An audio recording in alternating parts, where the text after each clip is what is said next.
right, let's get right into it. Let's get to the magic. This is a 2023 Ford F-150 Lightning.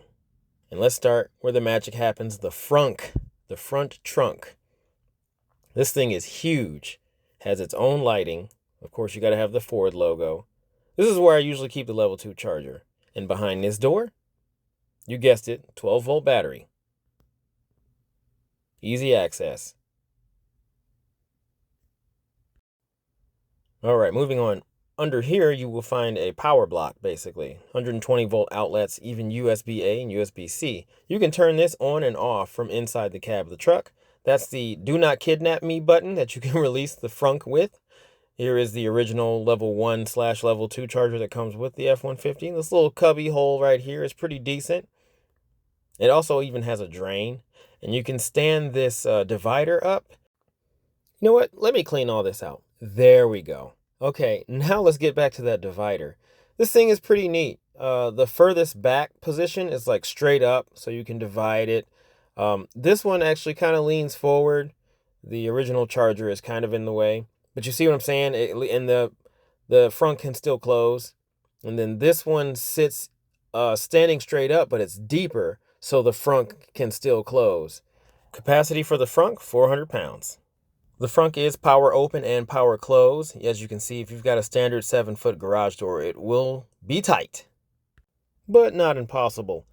It does have a manual override in case you do lose power to the entire truck. You can use the physical key to open the door, and just like a normal trunk, there is a release inside. That way you can get to the 12-volt battery, and you can do whatever you need to do in case that 12-volt battery dies. I appreciate the thought and simplicity that went into that frunk. Moving down to the front of the vehicle, in the bumper, you will find these automatically adjustable shutters for overall better efficiency. On the driver's side, and only on the driver's side, you will find the charge door. You just push it. There is a rubber protector on that charger. Plug it in. And notice this ring here. This will, as it's communicating, it'll pop up to show you that it's charging. I'm almost charged, so the ring is almost full. Now that we're all plugged in, let's just take a quick look at the driver's side of the vehicle. Standard F-150 on the outside, honestly. Still looks good. 2 ways to enter the vehicle. You can either use obviously the door handle, or you can use the keypad. I like that they kept that. If you got the key in your pocket or on your person, you just grab the door handle with a proximity key package, and everything opens up, comes alive.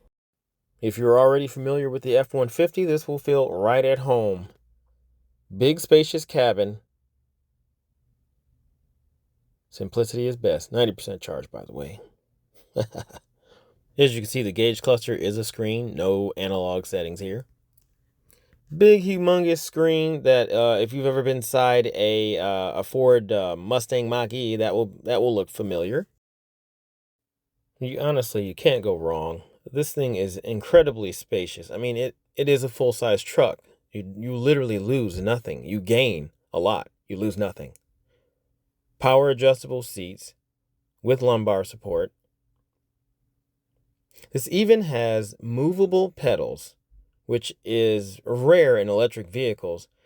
Not so much trucks, but it is rare in electric vehicles. Everything's well laid out. Steering wheel has a very decent range of motion. The possibilities of the different positions you can be in is limitless. So you should be able to find a comfortable seating position in this truck. Tons of leg room, tons of headroom. Everything just feels really good. I have no complaints. And the seat's not even all the way back. Even more space. You really honestly shouldn't have to appropriate space for anybody in the back, but just in case if you need to, you can. And I'll show you what I'm talking about because the back seat in this thing is huge. Let's go check that out right now. The back door is huge. It's almost the same size as the front door, and the opening is massive. It's almost 90-degree opening. And you are greeted with just an absolutely cavernous spot. Just for reference, once again, if you're new to the channel, welcome. I'm 6'6". I dedicate this channel to taller drivers. As you can see, I'm having a little bit of fun. Also want to get the word out there about EVs. I don't think there's enough true information out there about them. So as you can see, I'm actually very comfortable. Yes, the back seat could be just a little bit higher off the ground, but that's really kind of being nitpicky, now there's a ton of room in here. The headroom is exquisite. The leg room is exquisite. Like I said, if I can just get that seat maybe 2 to 3 inches a little bit higher off the ground so that the angle of my knees isn't so acute. Other than that, I really can't find anything bad to say about this thing. I mean, look at how much space. And just for reference, the driver's seat is all the way back. Here's what it looks like getting in. Ford's door handles, they always tickle me, especially since I've seen videos where people would like lose things in between the door handle and the door panel, and they can't open the door or the door won't close. Anyway, you've got your standard treatment back here. You got vents. You do have power. There's your 12-volt outlet for accessories. It's my kids' blankets. It does have a center folding armrest with 2 cup holders that are pretty standard. Seats fold up easy enough. There is a little storage cubby underneath that runs the length of the whole seat.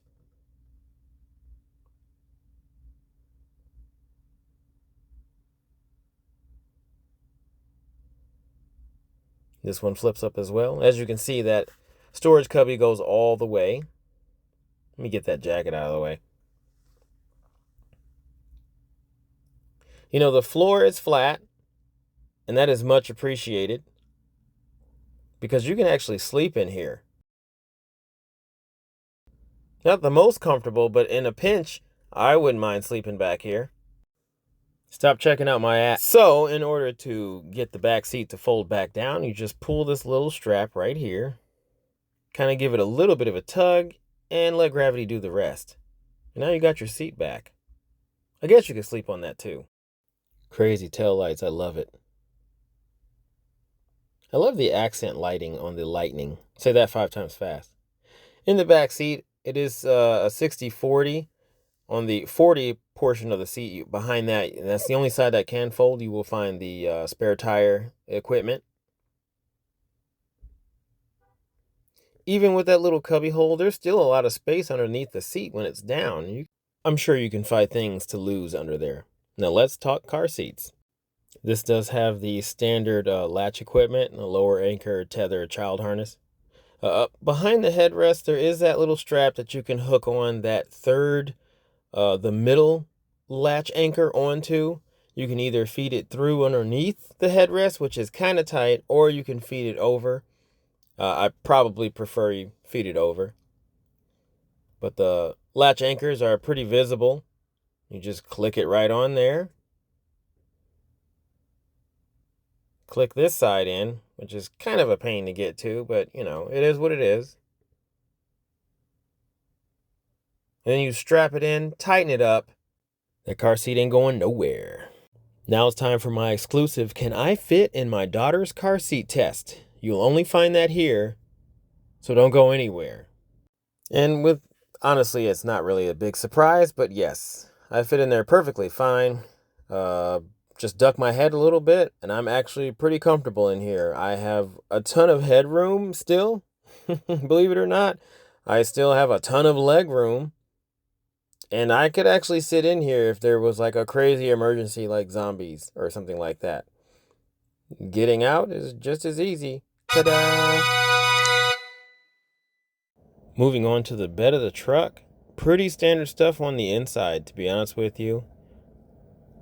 It looks very Ford, very familiar. It even has Ford's little step deal that it has here, complete with that actual handlebars. Well, these little cutouts here are for attachments. Another power block, and of course it does have powered lighting, only at the back of the truck that face towards the front.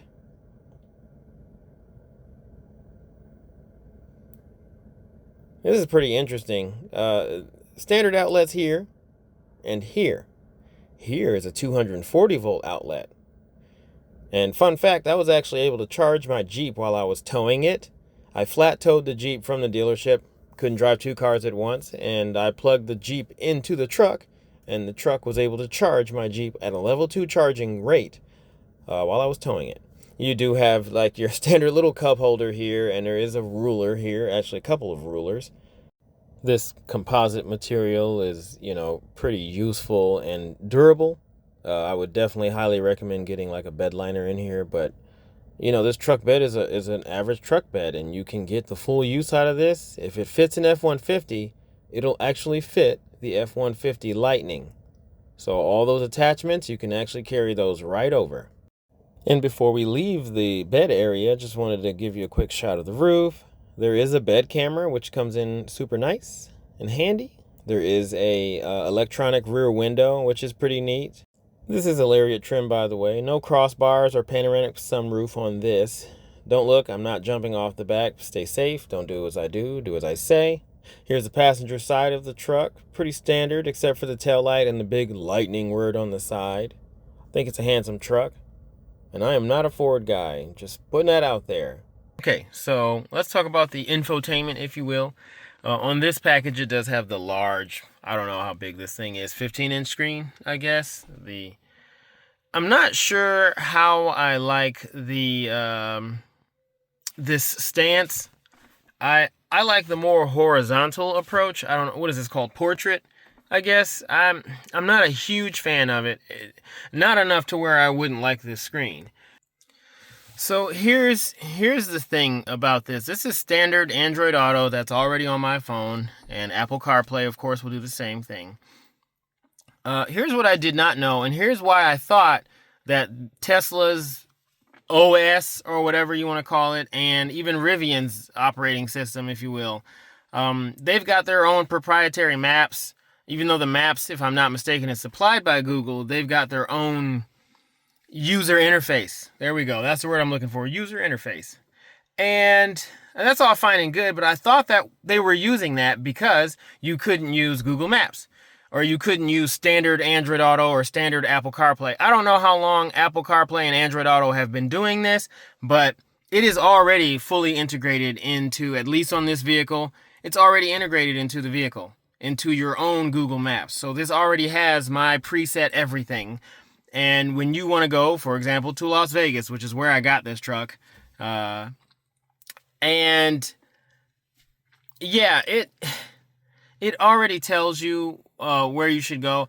I personally like to use an app called a Better Route Planner and kind of map things out using that, and then go ahead and tag in each location from charger to charger or whatever. So, if I wanted to leave now and go to Las Vegas, it would recommend that I stop here for 10 minutes and charge, stop at this other one in Prescott and charge, stop at another one in Kingman and charge, 53 minutes there, and then arrive in Las Vegas with 31% battery, which is enough to drive around the whole city all day.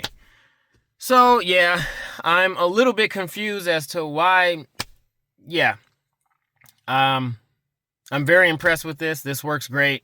The only thing that I had a problem with was on my way down from picking up this vehicle, I ran into a little bit of a snafu because I didn't do my due diligence and actually check out the information of the charging area.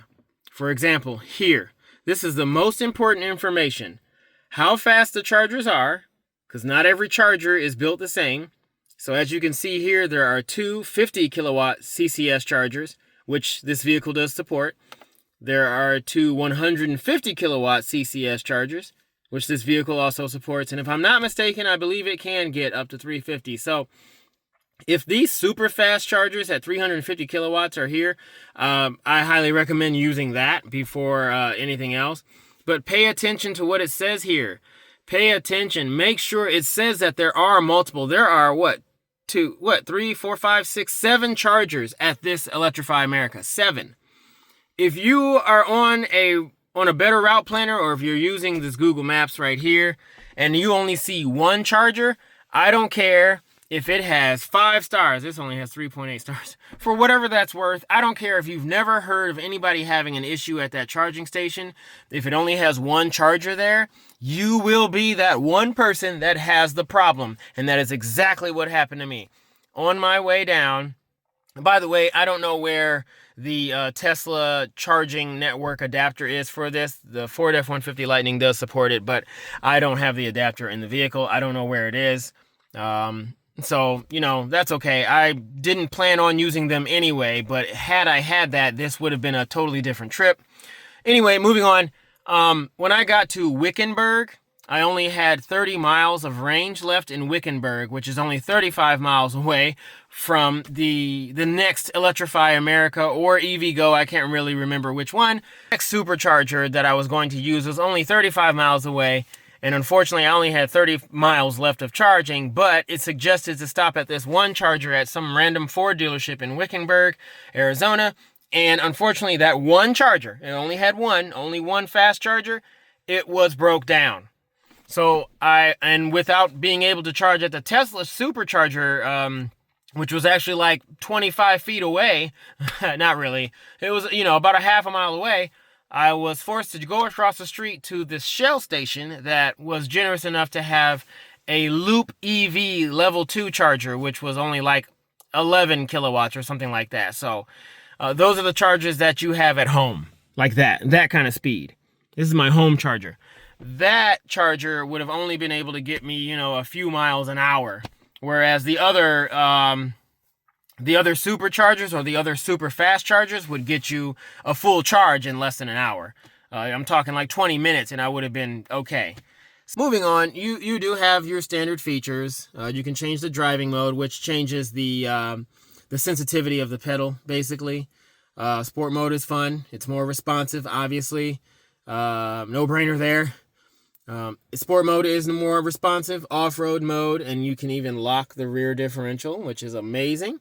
One pedal drive is always highly recommended, and auto hold. If you're not familiar with electric vehicles, one pedal drive is essentially what it sounds like. You only use the accelerator pedal to accelerate, and then take your foot off the accelerator, and you can modulate the difference between the two to slow the vehicle and come to a complete stop.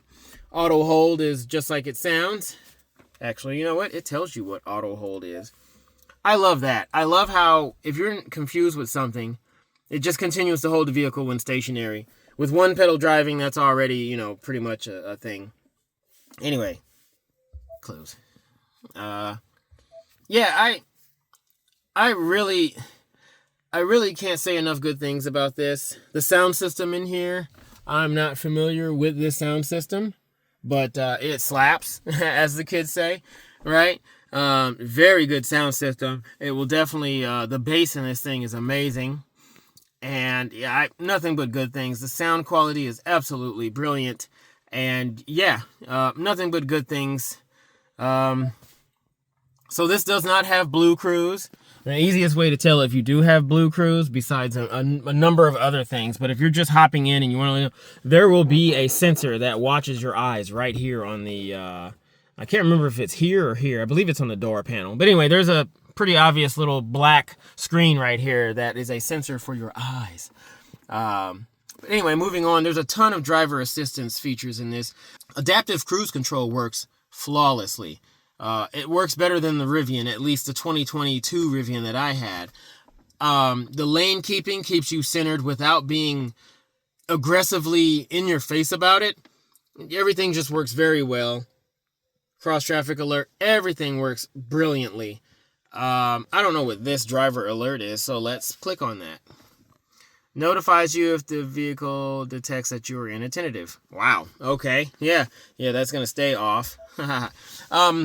But, you know, just everything. The parking sensors, when you get close to something, automatically the 360-degree view pops up to show you 360 degrees. And it alerts you in real time. Absolutely love that. Front and rear, by the way. When you're getting super close to something in the front camera comes on. Something to the rear camera comes on. It just works. A lot of other features here that are specific to the vehicle itself, you know, with your lighting. It does have a power tailgate up and down. Let's see what other features it has for that. Oh, okay. You can actually change it to be manual if you want to, which is awesome.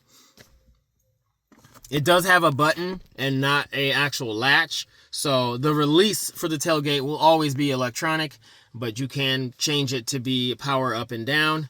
And it does have, of course, Ford's step tailgate step that they've been putting in everything these days.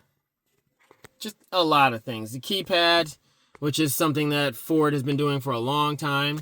You can lock your keys in the vehicle if you want to. Yeah, just everything is very well laid out. And of course, this is standard, metrics, things like that. I love how you can even change the fact that if you hop out of the vehicle while it's on, the vehicle is actually running, if you want to call it that, and you have your key in your pocket, and you close the door, it won't honk at you. There's a lot of vehicles, especially EVs, that will honk or beep or whatever. You can actually change that to turn that off if you want to. And then, of course, I'm not sure if this is an actual feature that can be manipulated in any way, but after the vehicle is sitting for 30 minutes, just regular drive modes, if you're sitting still for 30 minutes and actively doing anything, the vehicle will shut off. In park, the vehicle will shut off. That way you're not just, you didn't accidentally leave it running. So that's a nice feature to have, especially with a vehicle that is completely silent when it's running. The AC is absolutely superb. However, the only gripe that I do have is that if you want to change anything other than these settings here, you have to open up an entire page. And the only reason why that bothers me is because of this button right here, the power button. That is the power button for the radio. This is the power button for the AC. When you have the AC on and you want to turn off the whole thing, it sucks that you have to actually go into a whole different menu just to turn this on and off. So I think that's a kind of a miss there. So, yeah. But anyway, this model has the heated and cooled seats. It does have both. And you do have to tap that, or you can rotate this knob any way in shape and form.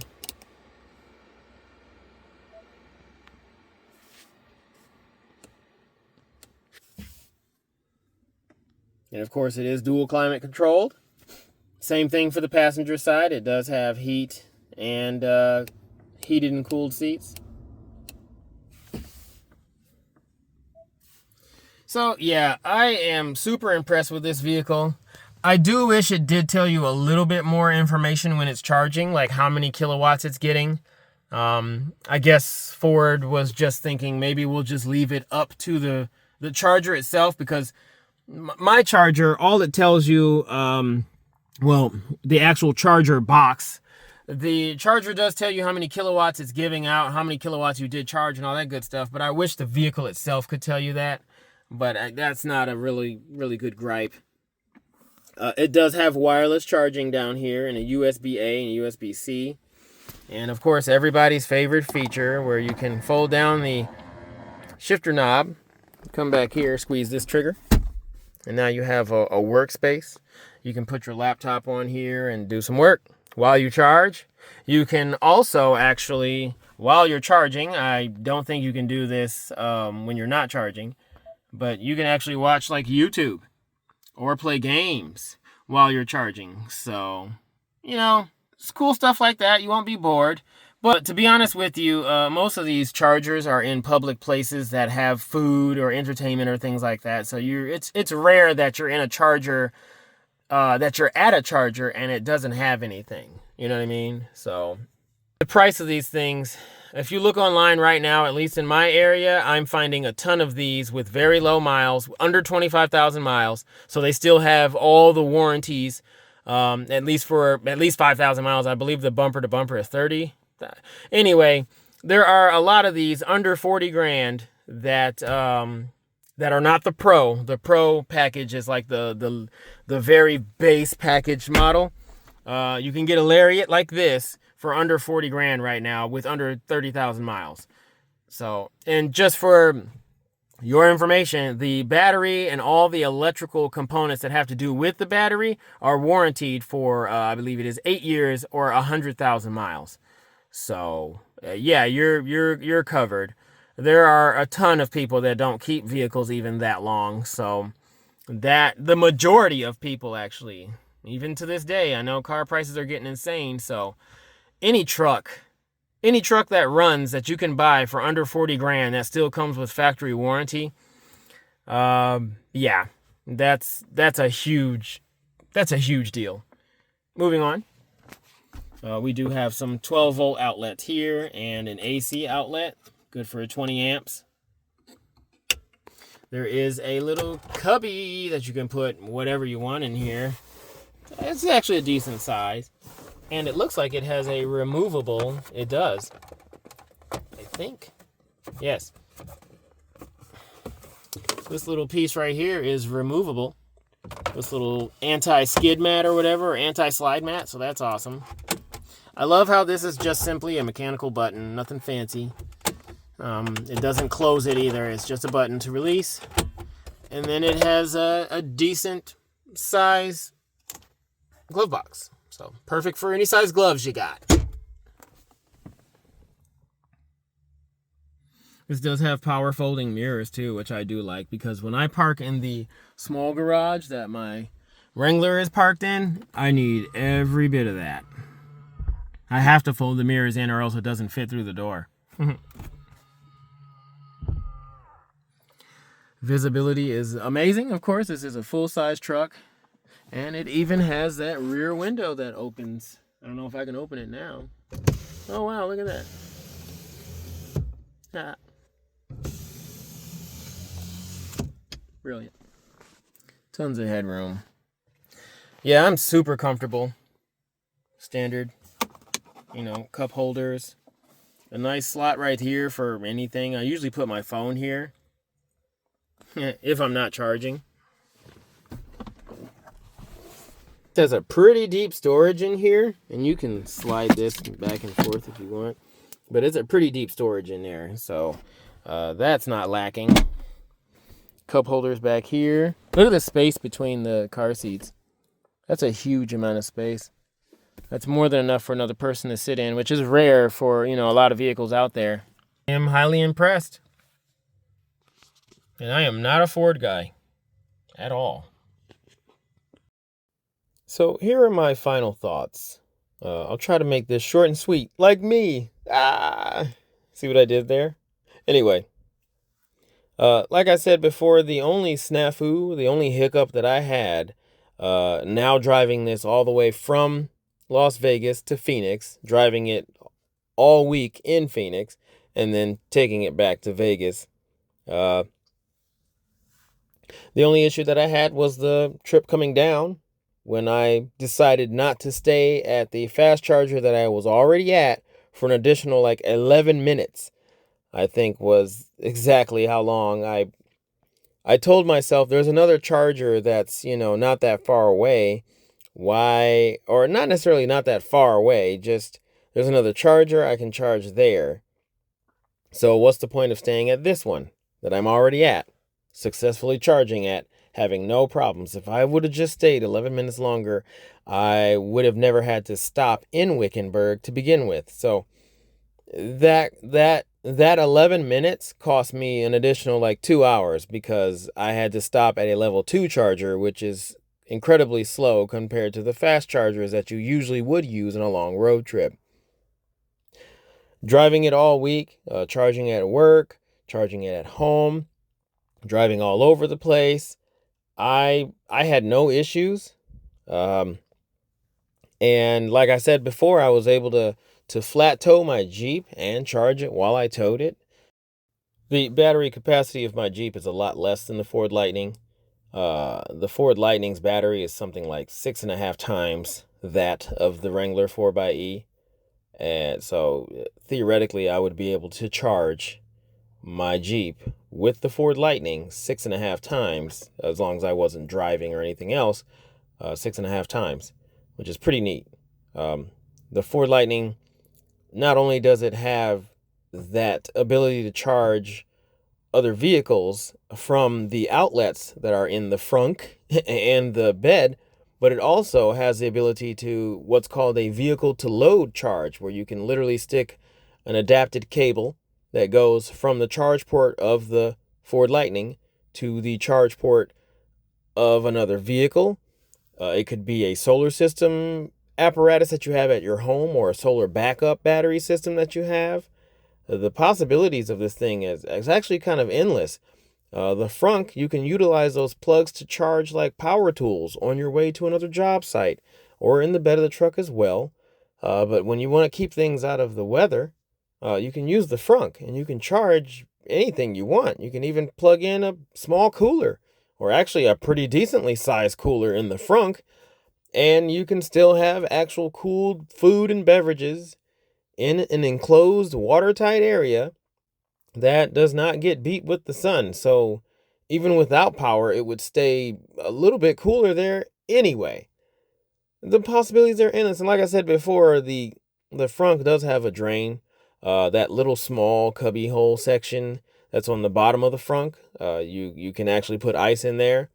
And when things are melting away, just let the drain do its thing. Driving at night was a blast. It does have adjustable or automatically operating high beams, but it also has adjustable adaptive headlights in that it turns with the steering wheel.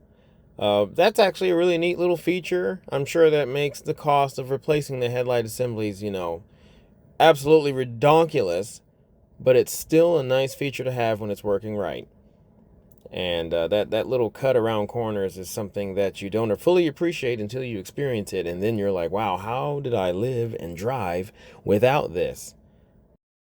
So, yeah, I really can't find anything that I didn't really like about it, except for you having to open up an entire menu to turn on and off the air conditioning and heat and whatnot. And that's pretty much it. I do wish the DC fast charging speeds were a little bit higher. Uh, I believe this only can accept, like, I think it's 155 kilowatts, which is standard, but there are chargers that can push out 350 kilowatts. And so if it's already kind of fast now, being 155, technically 150 kilowatts, I can't imagine what it would be if it was 350 kilowatts, So just things to think about. I will say this, every time I did stop, I went ahead and got some food. By the time I got my food or used the bathroom and got food or what have you and got back into the truck, I was only able to eat half of whatever I got before the truck was actually at 80% and I had to unplug and disembark and head to the next location. So I don't think people fully understand just how little time 20 minutes is, to be honest with you. At the end of the day, that trip from Las Vegas to Phoenix, Arizona was only extended by an additional like 20 minutes if everything went right. Same thing goes for the trip up. My trip was only about 24 minutes longer than it would if I drove a gasoline vehicle. So it's not like you're adding so much more time. And the more I think about it, the more I'm like, you know what? I don't think I was adding time at all because I made the same exact amount of stops that I normally would make, give or take one, and get food or use the bathroom or a stretch or whatever. So at the end of the day, it actually makes a lot of sense. These electric vehicles make more sense than I thought they previously did. And I think a lot of people previously did. So that's my thoughts. The price of these trucks, they're still a full-size truck. They still tow up to 10,000 pounds. Their payload is 2,400 pounds or 2,500 pounds. The numbers are there. The price can be right, depending on where you look. And it's still a full-size truck. It's all-wheel drive. They hit all the numbers. They really did a good job with this. I can't wait to see what the competition comes out with. I know the GMC Sierra EV and the Chevy Silverado EV are astronomically priced, so those, I really don't pay a lot of attention to those until they start getting into the 20s and the 30s, used or whatever, decently used. I'm not really paying attention to those because those are just outside of the realm of what's logical. But given all that, I highly recommend the F-150. I can't wait for the Ram Charger to come out at the end of this year, I believe it is. That's a plug-in hybrid. It's not fully electric, but the drivetrain is fully electric, and that is going to be a difference maker. So I really hope you guys are picking up what I'm putting down, and I will see you guys in the next video. Thank you so much for watching this far. Bye-bye.